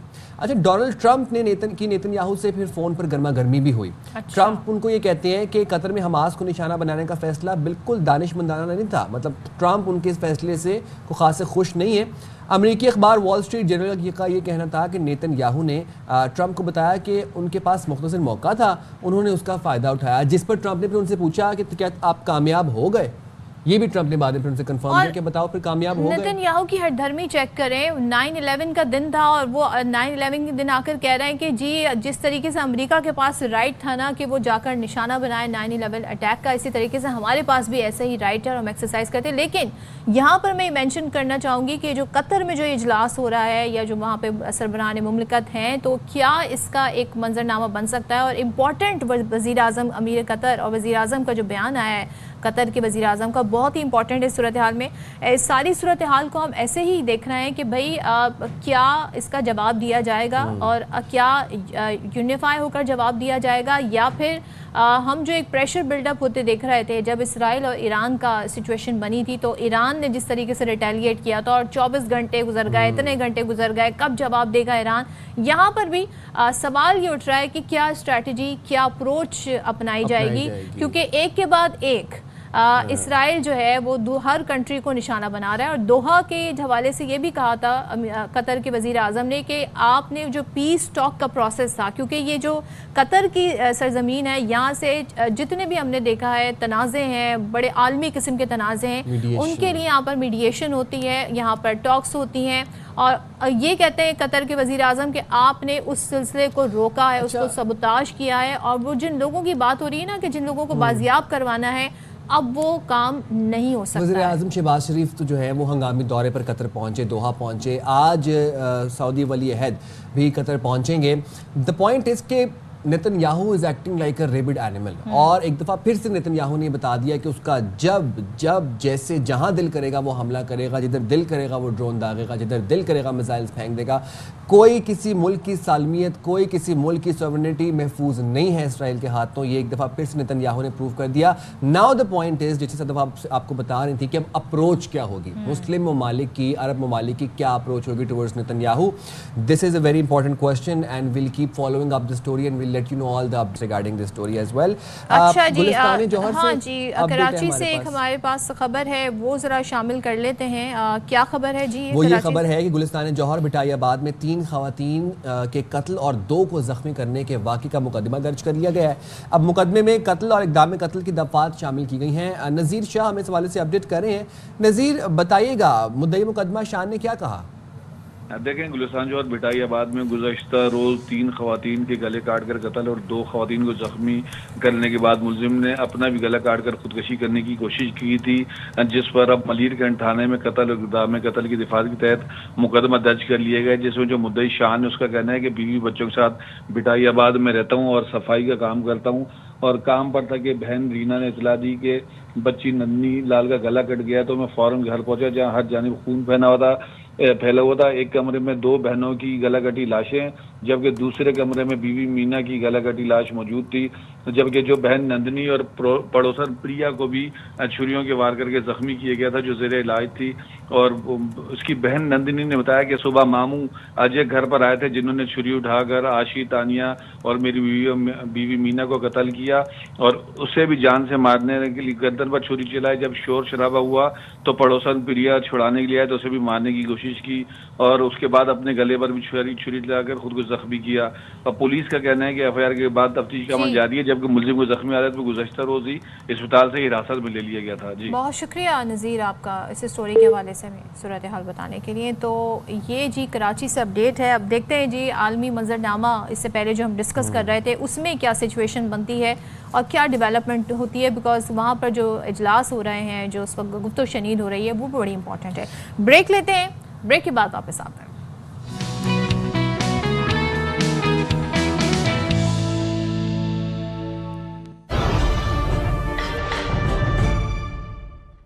अस्सलामुअलैकुम, बाखबर सवेरा में एक दफ़ा फिर से आपको कहते हैं खुश आमदीद। साइम खान और सदफ अब्दुल जब्बार आपकी खिदमत में एक दफ़ा फिर से हाजिर हैं और इस घंटे में हमारे पास बहुत अच्छी अच्छी मज़े की स्टोरीज़ हैं। आप लोगों से दरख्वास्त ये है कि आपका फीडबैक बड़ा इंपॉर्टेंट है और फीडबैक आपने कहाँ पर देने, तमाम बाखबर सवेरा के सोशल मीडिया प्लेटफॉर्म पर जाके सब्सक्राइब कर लें, लाइक कर लें, उनको शेयर भी किया करें, ताकि इन केस अगर आपसे कोई इंपॉर्टेंट सेगमेंट या इन्फॉर्मेशन मिस हो जाए तो आप रिपीट पर देख सकें। और हमारे बारे में फीडबैक आप हमें बता सकते हैं, हमें बता सकते हैं हम कौन कौन से सेगमेंट अपने प्रोग्राम में रखें, क्या डिजाइन करें, कैसे करें, क्योंकि ये बाखबर सवेरा तो हम आप लोगों के लिए डिजाइन करते हैं। बिल्कुल, और आपका फीडबैक बड़ा हमारे लिए इंपॉर्टेंट है और हम आपके मैसेजेस पढ़ते भी हैं और उसी के अकॉर्डिंगली फिर हम अपनी चीज़ें भी डिज़ाइन करते हैं। पूरी टीम हमारी ज़ाहिर है उसके लिए एक फीडबैक होता है। तो चले जी, हमने आपको ये सारी सूरत हाल बता दी। अब ज़रा जल्दी से आगे बढ़ते हैं और क्योंकि अब एशिया कप हो रहा है और इसमें जो सबसे ज़्यादा सबकी नज़रें हैं वो पाकिस्तान के मैचेस हो या फिर इंडिया के मैचेस हो। इंडिया पाकिस्तान का अगर मैच हो तो उसकी क्या ही बात है, वो तो होना है संडे को। लेकिन आज पाकिस्तान जो है अपना पहला मैच खेलेगा ओमान के खिलाफ। तो शारजा में जी सीरीज़ हो रही है और कौमी क्रिकेट टीम आज एशिया कप में अपना पहला मैच खेलेगी और कौमी टीम की तैयारियां ये बताई जा रही हैं कि वो मुकम्मल हैं। शाहीनों ने आईसीसी एकेडमी में प्रैक्टिस भी की और ओमान और पाकिस्तान की टीमें पहली बार आमने सामने होंगी। अच्छा, जो कल जो मैच खेला गया, जो आप मुझसे पूछ रहे थे, आप किसकी सोच रही हैं कि कौन जीतेगा, तो दैट वाज सो ऑब्वियस और नताइज कुछ वैसे ही निकले। फिर बता देते हैं नताइज वैसे ही लिखे। अच्छा, अब हुआ क्या कि सबसे पहले आप जरा सुने कल क्या हुआ। हांगकांग ने पहले खेलकर 7 विकेटों के नुकसान पर 143 रन बनाए। अब नज़ाकत अली ने 42 रन बनाए, ज़िशान अली ने 30, कप्तान यासिम मुंतज़ा 28 रन बना सके। बांग्लादेश के तंजीम हसन, रिशाद हुसैन और तस्कीन अहमद ने 2-2 खिलाड़ी आउट किए। तो ज़रा आपको एक दफ़ा दिखाते भी हैं कि कल का मैच किस तरह से खेला गया। तो आपने देखा कि ज़ाहिर है बांग्लादेशी बॉलिंग के आगे नहीं उस तरह से खेल पा रहे थे हांगकांग के मासूम से प्लेयर्स। अब मासूम टीम अगर मैंने कहूँ तो गलत नहीं होगा, लेकिन 143 बना लेना फिर भी एक बड़ी बात है। और बांग्लादेश ने फिर जी 144 रन का हदफ था, वो उन्होंने 18वें ओवर में 3 विकेटों के सिर्फ 3 विकेटों के नुकसान पर उन्होंने कंप्लीट कर लिया। और कप्तान लिटिल दास ने 39 गेंदों पर 59 और तौहीद ने जी 35 रन की इनिंग्स खेली। तो अब कहते हैं ना, हांगकांग के जो अतीक हैं उन्होंने 2 विकेटें हासिल की। अच्छा जी, अब ज़रा आज के मैच की ज़रा बात कर लेते हैं। वो ये है कि पाकिस्तान जो है भरपूर तैयारी कर रहा है, जबकि कौमी क्रिकेट टीम के जो हेड कोच हैं माइक हैसन कहते हैं कि पाक भारत मैच में कमेंट्री कर चुका हूँ, लेकिन इस बार कोचिंग का नया तजुर्बा। अच्छा, वो कहते हैं कि चैलेंज का बखूबी अंदाज़ा है मुझे, जिसके लिए तैयारी भी मेरी मुकम्मल है। अच्छा, माइक हैसन ने मजीद ये भी कहा कि उर्दू के कई लफ्ज़ सीख चुका हूँ, बोल तो नहीं सकता है मगर समझ लेता हूँ खिलाड़ी क्या बात कर रहे हैं। तो बड़ा इंटरेस्टिंग सा कल एक मुकालमा था उनकी और एक न्यूज़ रिपोर्टर के बीच में, आपको सुनवाते हैं ज़रा। I've certainly watched many games from with other teams commentating, so certainly being on the other side of the fence, I guess, is going to be exciting. From my perspective, keeping everybody focused. We know that India are obviously hugely confident in terms of how well they've played, but we're well aware of the challenge of the task ahead, and we're certainly looking forward to it. I do understand a lot of Urdu players talking behind your back without you knowing what they're saying, so I'm certainly aware of all of those things. चलें, अच्छी बात है। और Urdu language और हमारे खाने हैं ही ऐसे कि जो यहाँ आता है जी वो कोशिश ज़रूर करता है लैंग्वेज सीखने की और हमारे खानों से लुत्फ़अंदोज़ होकर ही जाते हैं और फिर याद करते हैं। बात कर लेते हैं, शाहिद हाशमी नुमाइंदे खुसूसी हमारे साथ हैं क्योंकि आज एक कमज़ोर से हरीफ से हमारा सामना है, लेकिन ज़ाहिर है खेल तो खेल होता है, हो सकता है किसका लकी डे हो, लेकिन होपफुली पाकिस्तान ये मैच बासानी जीत जाएगा। एक चीज़ और मैं बता दूं कि अब जो पाकिस्तान और इंडिया का मैच है ना, उसमें जो भारतीय जो पैनल आया है कमेंट्री के लिए, उसमें वो लोग भी आए जो पाकिस्तान मुखालिफ बोलते भी रहे। अच्छा, तो बात कर लेते हैं, शाहिद साहब हमारे साथ हैं। शाहिद साहब, जरा आज से आगाज़ करते हैं। पाकिस्तान का पहला मैच है ओमान के साथ, अब कमज़ोर हरीफ है, मासूम सी टीम है, तो क्या नौजवान प्लेयर्स को हमें मौका देना चाहिए इसमें? नहीं, आपका एक दिन के गैप से भारत से मैच है, तो आपको अपने तमाम मेन प्लेयरों को चांस देना पड़ेगा। मेरे हिसाब से तो तकरीबन वही टीम खेलनी चाहिए जो अफगानिस्तान के खिलाफ फाइनल में खेली थी। एक तब्दीली आप कर सकते हैं कि हारिस रऊफ को ला सकते हैं, और ये वही पिच होगी जिस पे भारत और यूएई का मैच हुआ था। इतना ज़्यादा टर्न नहीं था उस पिच पे, लेकिन फिर भी वहाँ स्पिनर्स ने आउट किए थे, 4 आउट किए थे कुलदीप यादव ने। तो पूरी अपनी फोर्स के साथ जाएं और ताकि तैयारी मिले इतवार के उस मैच के लिए जिसके ऊपर पूरी दुनिया की नजरें हैं। शाहिद भाई, एशिया कप की जान पाकिस्तान भारत का मैच है, ख़ास तौर पर 10 मई के बाद बड़ी उम्मीदें हमें तो अपनी क्रिकेट टीम से। कल बासित भाई कह रहे थे कि ये भारत अपनी ए टीम उतारे ना, फिर कल इस मौजू पर भी बड़ी बात हो रही थी। तो ज़रा बताइएगा कि अब एशिया कप में पाकिस्तान तो फातेह बन के उतरा है, मोराल किस हद तक बुलंद देख रहे हैं और क्या एक्सपेक्टेशंस है आपकी पाक इंडिया मैच से? देखिए, कॉन्फिडेंट तो दोनों टीमें हैं। पाकिस्तान ने अभी ट्राई सीरीज जीती है, एक अच्छी टीम को जो अफगानिस्तान है उसको 2 दफ़ा पाकिस्तान ने हराया, 1 दफ़ा हारी भी, तो बहुत कुछ सीखने का मौका मिला होगा। और जीत बड़ा एतमाद देती है, प्लेयर रिलैक्स नज़र आए प्रैक्टिस में भी, और उनकी बड़ी अच्छी तैयारी है। वो कि हम इंडिया से इतना जीत नहीं सके हैं, और हम T20 वर्ल्ड कप में भी उनसे हारे थे, लेकिन इसी दुबई के ग्राउंड पर हमने 2021 के T20 वर्ल्ड कप में और फिर 2022 में एशिया कप के एक मैच में भारत को हराया हुआ है। तो वो कॉन्फिडेंस गैदर करना चाहिए, वो कॉन्फिडेंस रिकॉल करना चाहिए, उस कॉन्फिडेंस को याद करके उतरना चाहिए। ठीक है, भारत की टीम बहुत पावरफुल है, लेकिन लोग मार का हक नहीं भूले। जहां बड़ा हरीफ था, सब कुछ था, लेकिन आप कोई भी जंग हो, चाहे वो क्रिकेट की जंग हो या वो वैसे वाली जंग हो, बड़ी वाली जंग हो, आप अज़्म से, आप हौसले से जीतते हैं, हथियारों से नहीं जीतते। तो और शाहिद साहब, मुझे ज़रा ये तो बता दें कि सारे टिकट बिक गए हैं, मतलब हाउसफुल होगा, और क्योंकि अब ये मैच जो है ना, ये उस कॉन्फ्लिक्ट के बाद होने जा रहा है एक, तो ज़रा वहाँ की टिकट्स की क्या कंडीशंस बताई जा रही हैं? बिल्कुल, बहुत तेज़ी से टिकट फरोख्त हो रहे हैं। लोग अमेरिका से आ रहे हैं, लोग कनाडा से आ रहे हैं, फ़ोन पे फ़ोन मैसेज आ रहे हैं कि 2 टिकट चाहिए, किसी को 3 चाहिए, किसी को 5 चाहिए। अमेरिका से लोग आए, कनाडा से, वेस्ट इंडीज़ से लोग आ रहे हैं। जिस तरह इंडिया के शायकीन ने पहले मैच में स्टेडियम को ऑलमोस्ट भर दिया था, हालांकि यूएई इतना बड़ा हरीफ नहीं था, और मैच भी बहुत जल्दी ख़त्म हो गया। 13.1 ओवर में यूएई आउट हो गई, 4.3 ओवर में भारत ने स्कोर ख़त्म कर दिया। यानी 20 ओवर भी नहीं हुए T20 के मैच में एक तरफ के, जो 40 ओवर होते हैं। तो उसमें जब इतना क्राउड था और 3 बजे से लोग आना शुरू हो गए थे, यहाँ के तकरीबन देर से शुरू होने वाले मैच के लिए 3 बजे से लोग आना शुरू हो गए थे। तो उस वजह से तो मुझे लगता है कि 12-1 बजे से ग्राउंड भरना शुरू हो जाएगा इतवार के दिन, और इतवार होगा तो लोग ब्रंच करके ग्राउंड का ही रुख करेंगे। और सलमान की गर्दन में तकलीफ बताई जा रही थी, जो ज़ाहिर है हम सबके लिए बड़ी कंसर्निंग थी। तो अब उनकी फिटनेस कैसी है? और आज के मैच में तो ज़ाहिर है फिर खेल तो रहे ना वो? यकीनन खेलेंगे वो। उनके गर्दन में कुछ झटका आया था, उन्होंने प्रैक्टिस में परसों फील्डिंग भी की, कैचिंग भी की, लेकिन बैटिंग करने नहीं गए, जिससे लग रहा था कि तकलीफ ज़्यादा है, लेकिन वो रिकवर हो जाएंगे और आज का मैच भी खेलेंगे। और फिर ज़ाहिर है आज का मैच खेलना उनके लिए इसलिए भी ज़रूरी है कि वो फुल फॉर्म में आए, रिदम में आए, ताकि इतवार के दिन कुछ स्कोर करें और हम सबको खुशी का मौका दें। अच्छा, वैसे शायद भाई भारतीय टीम की तैयारी कैसे देख रहे हैं? उनका मोराल कैसा देख रहे हैं? अश्विन बड़ी बड़ी बातें कर रहे हैं, वो कहते हैं कि भारतीय टीम का कोई मुकाबला ही नहीं है एशिया कप में। वो तो उनका मीडिया भी ऐसे ही बोलता है।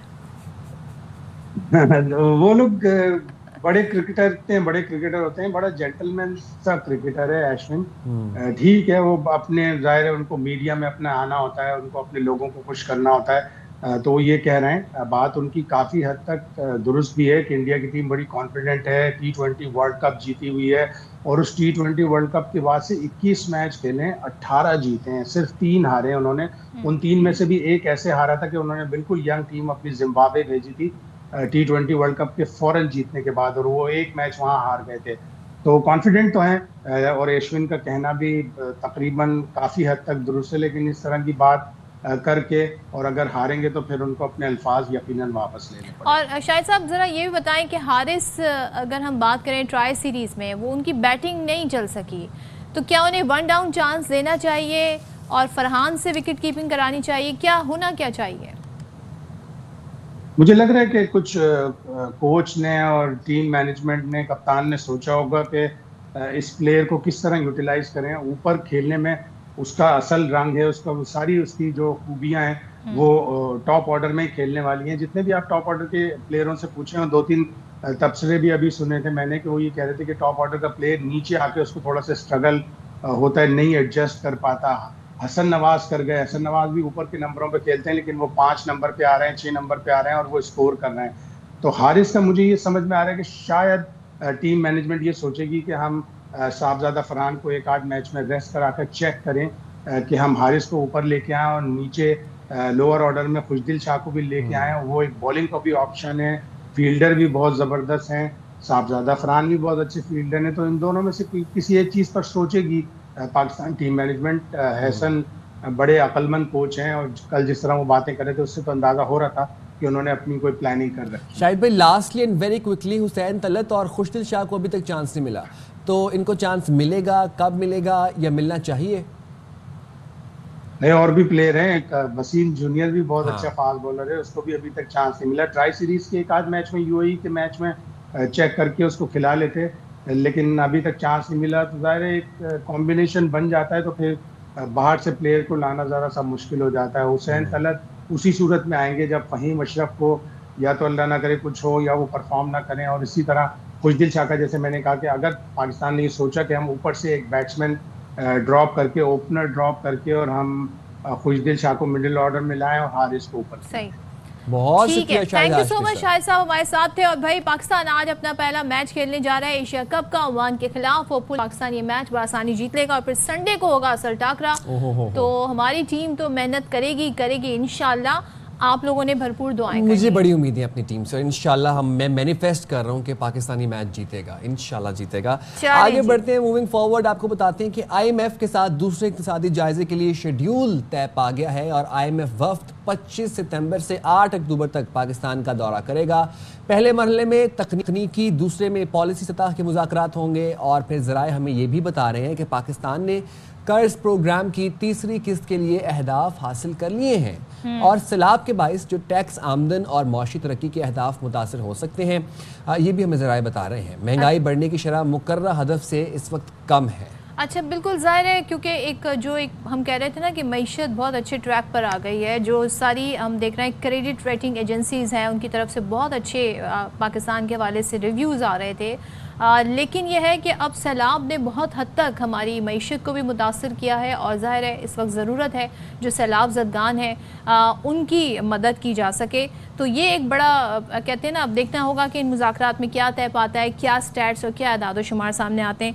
आगे बढ़ते हैं और ज़रा हम आपको एक फैक्टर बताते हैं। ख़वातीन का वैसे बड़ा इंटरेस्ट होता है सोना बनाने में। एक पुराना रिवायत है, एक रीत है कि जब शादियाँ होती हैं तो बच्चियों को जो है वो दी जाती है, सोने की चीज़ें दी जाती हैं। और ज़ाहिर है वो एक उनके लिए एक सेफ्टी और सिक्योरिटी का उसमें पहलू भी होता है कि उनके पास भी कुछ ऐसा हो कि मुश्किल हालात में वो काम आ सके।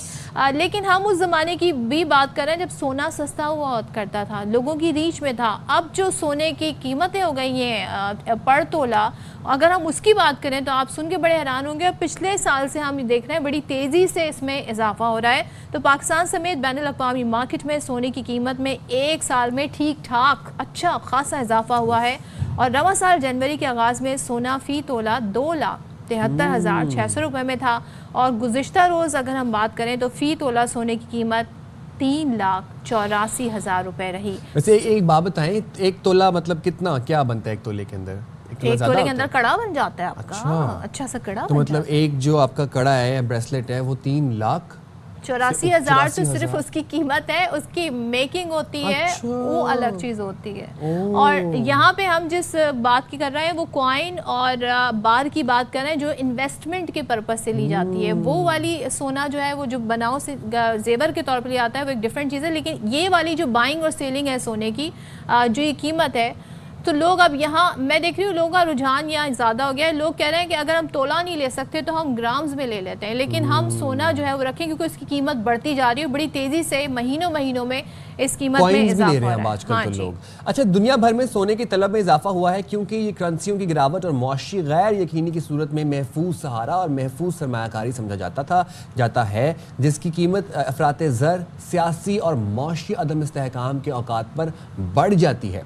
पाकिस्तान में गुज़िश्ता बरस सोने की कीमत के तयन के तरीक़ाकार में तब्दीली कर दी गई, जिसके तहत सोने की कीमत इंटरनेशनल मार्केट रेट से $20 फी ऑन्स ज़्यादा मुकर्रर की गई है।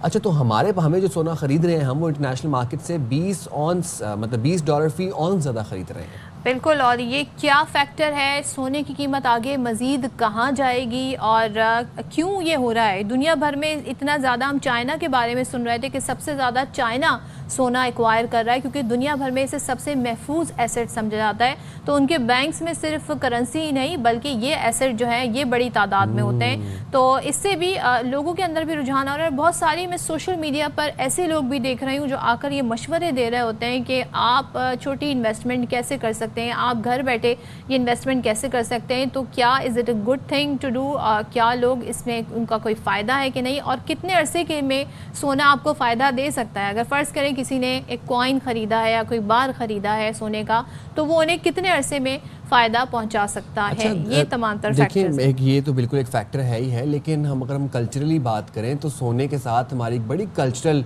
एफिलिएशन है, हमारी रूट से बड़ा कनेक्टेड है सोना। शादियों पे, खुशी के मौके पर, किसी की बच्चे की पैदाइश पर देते हैं सोना। तो वजह क्या है, सोने की कीमत में क्यों इजाफा हो रहा है और इजाफा कितना होगा मजीद? माहिर मौशियात डॉक्टर आबिद सुलहरी हमारे साथ मौजूद हैं। बहुत शुक्रिया आबिद साहब, आपने बाखबर सवेरा के लिए वक्त निकाला।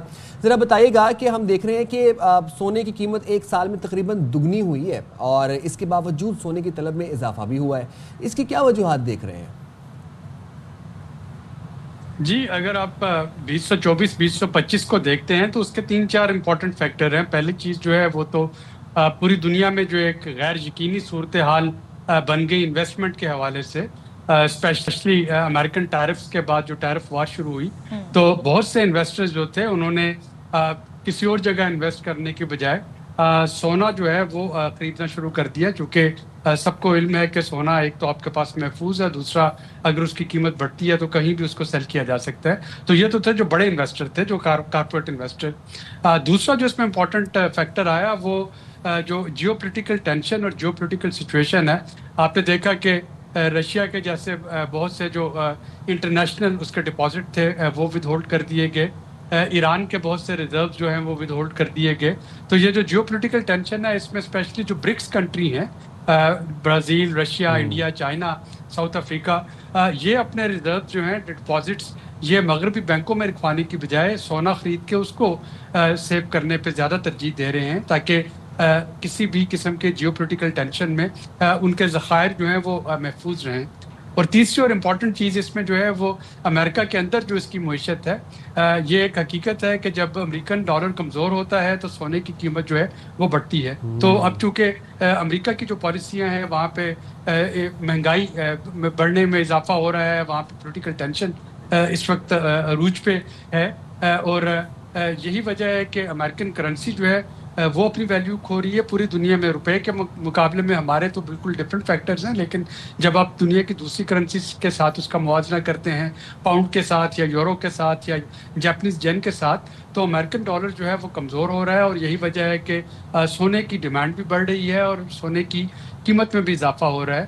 बल्कि माहिरीन मईशत का ये कहना है कि अगर ये ट्रेंड जारी रहा तो 2026 तक सोना जो है वो $4000, इस वक्त वो तकरीबन $3600 पर आउंस पे है, लेकिन ये इसमें पहली दफ़ा $4000 तक 2026 में पर आउंस जो है ये जा सकता है। अच्छा, आपने कहा कि 2026 यानी 2026 में ये $4000 पर जा सकता है, लेकिन ये जो एकदम से डिप भी आता है, पिछले दिनों आई थिंक गुज़िश्ता दिन की बात है 4000 की इसमें डिप आई, पाकिस्तानी करेंसी में मैं बात कर रही हूँ, उसके बाद इसमें एकदम इजाफा होता है। तो ये क्या चीज़, ये कौन सा फैक्टर डिसाइड करता है जब सोने के भाव गिरते हैं और फिर एकदम से बढ़ जाते हैं? देखिए, जब आप पाकिस्तानी रुपए में बात करते हैं तो 4000 रुपए को अगर आप डॉलर में कन्वर्ट करके देखिए तो ये तकरीबन आपके $12-15 बनते हैं। तो जब हम बात कर रहे हैं 3600-3500, तो उसमें जो उतार चढ़ाव आता है वो आलमी मंडियों में तो 10-12 डॉलर का फ़र्क जो है वो पड़ता है। ज़ाहिर है कि पाकिस्तान में जब वो रुपयों में कन्वर्ट होता है तो आपको वो हज़ारों में नज़र आता है, लेकिन ये एक रेंज बाउंड है अभी तक। आप देखेंगे कि डिप आता है, लेकिन वो 10-15 डॉलर का पर आउंस का फ़र्क होता है, जो कि कभी थोड़ा सा उसमें उतार चढ़ाव जो है वो मार्केट में डिमांड सप्लाई का एक फितरी हिस्सा है। अच्छा आबिद सुलैनी साहब, जैसे आप बता रहे हैं कि 24-25 में हम देख रहे हैं कि एक दुगना इजाफा है सोने में, इस तरह 25-26 में भी आप क्या रुझान देख रहे हैं? अगर इजाफा आता है, दुगना तिगना इजाफा होता है, तो लोगों का रुझान क्या देख रहे हैं आप? पहले लोग प्लॉट्स में इन्वेस्ट करते थे, गाड़ियों में इन्वेस्ट करते थे, अब लोग सोने की इन्वेस्टमेंट की तरफ जाएंगे बजाय डॉलर में इन्वेस्ट करने की, यूरोज में इन्वेस्ट करने के, प्लॉट्स में इन्वेस्ट करने के? देखिए, दुगने तिगने की तो मैं बात नहीं कर सकता, लेकिन जैसा कि मैंने कहा कि इस वक्त जो एक्सपेक्टेशन है वो ये है कि अगर ये मौजूदा रुझान चलते रहे तो 2026 के आगाज़ में ये $4000 तक जा सकता है, जो कि तकरीबन $400 पर आउंस जो है उसमें इजाफा होने की तवक्को है। अब सोना महंगा इतना हो गया कि एक जो मिडिल क्लास इन्वेस्टर की जो आप बात कर रहे हैं, तो जाहिर है कि पाकिस्तानी इन्वेस्टर के हवाले से अगर आप बात करें तो वो कितने तोले वो ज़्यादा से ज़्यादा खरीद सकेंगे। तो ये इसमें बड़े इन्वेस्टर्स जो हैं वो तो अपना रोल प्ले कर रहे होंगे। जो एक आम इन्वेस्टर हैं, या अगर एक आम शहरी हैं, तो वो कितना सोना खरीद सकेंगे और कितना ऐसे आम आदमी को आप तो ये क्या मशवरा देंगे बतौर मईशतदान के? क्या उसको इन्वेस्ट करना चाहिए और ग्राम्स में इन्वेस्ट करना is it a good idea, या इसका कोई ऐसा खास इम्पैक्ट नहीं होता? ये आपकी होल्डिंग कैपेसिटी पे मुनसर है और उसके बाद आपकी रीसेलिंग पे मुनसर है।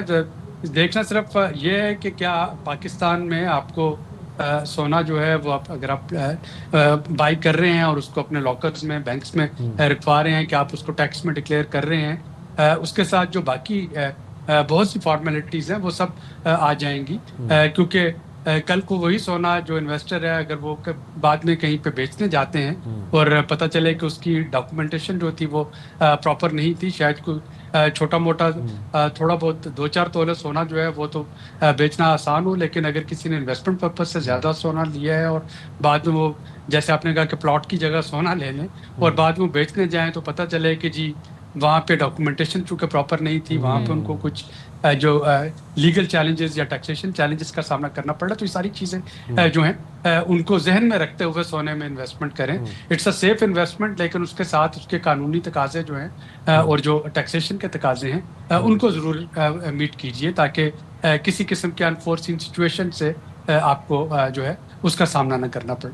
अच्छा, वैसे डॉक्टर साहब, on a very lighted note, correction की अगर हम बात करें तो ऐसा हो सकता है are there like any chances कि ये 2.5 लाख पे या 3 लाख पे आ जाए? अल्लाह अकबर।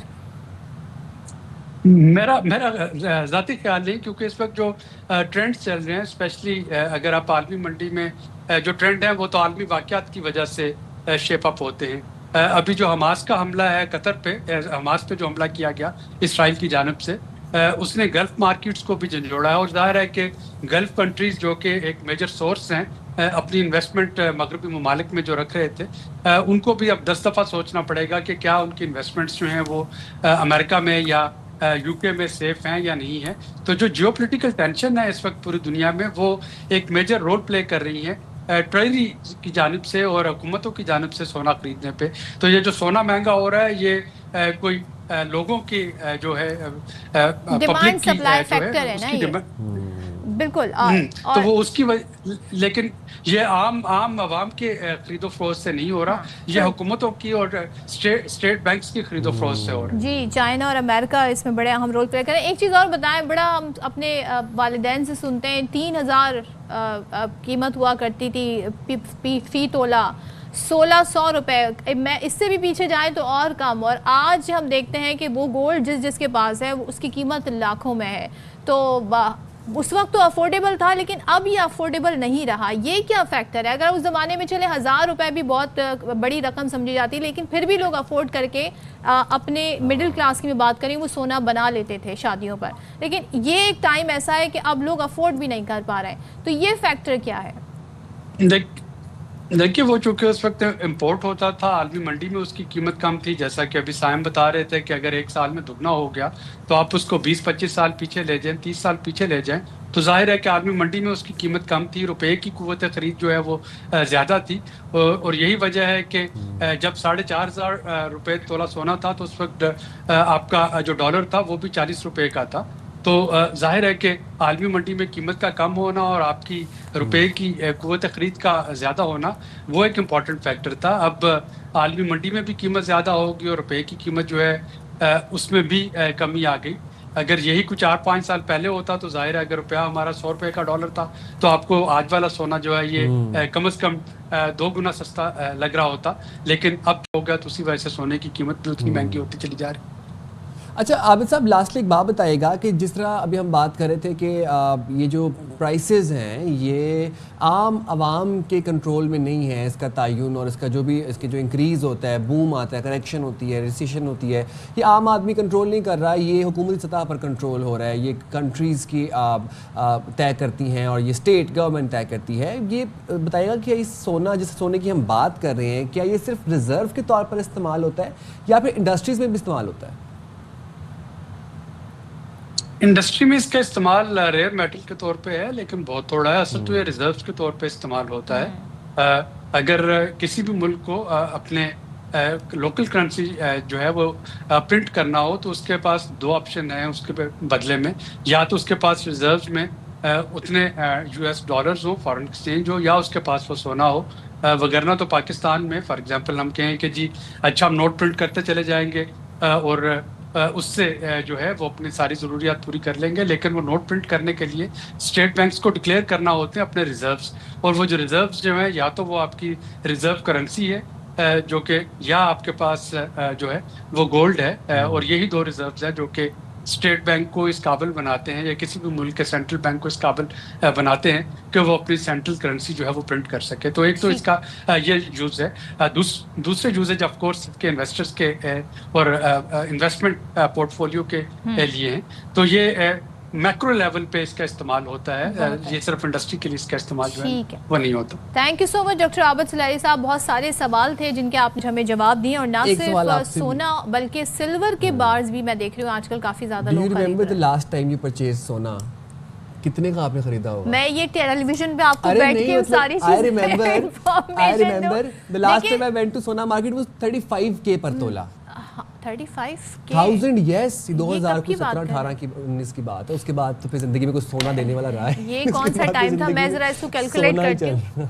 ब्रेक लेते हैं, ब्रेक के बाद वापस आते हैं। इन्वेस्टमेंट करें लेकिन इस चीज़ें सब यहीं रह जानी है, इस बात का भी ख्याल रखें।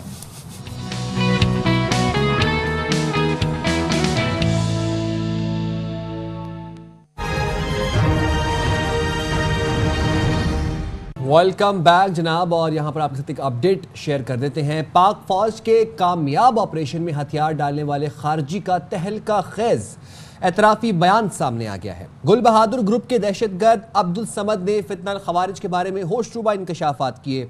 खारजी ने बताया 4 साल अफगानिस्तान में क्लाशनकोफ चलाने की ट्रेनिंग हासिल की।